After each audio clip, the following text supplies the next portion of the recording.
How my GF of 2 RRs left me for a throuple.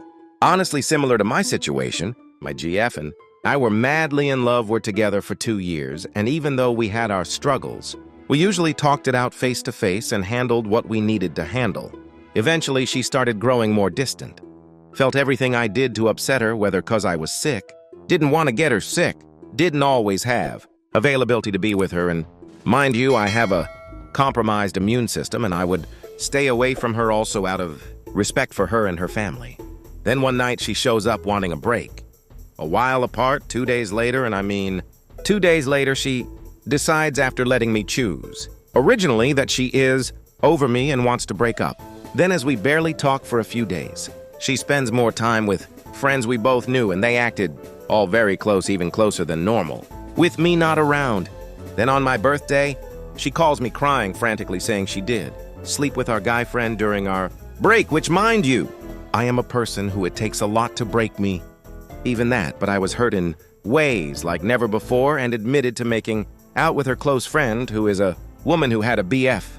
Then she came to my house in person and showed bruises on her body from whatever they did, saying it was aggressive and that I needed to do better, but that she still loved me and that it wasn't a competition.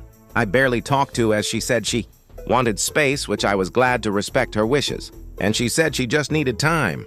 But slowly her and our guy friend and the other friend, who was a girl, started being very interesting with each other after I was out of the picture, and even still, she blocked me on most socials, wanted nothing to do with me like we never happened it in the first place. And she has moved on, and I'm still trying to figure out WTF happened.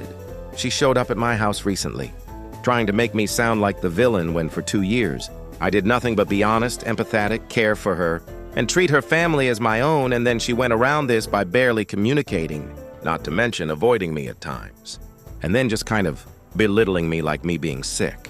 Cause of my weakened immune system is a turnoff. Also that I didn't get aggressive enough with her, and that a bunch of other reasons left me to be treated like I was some cheater or someone who broke her heart and was thrown away like trash and told just pretend our 2 years never happened by her family and friends. I didn't know how to feel.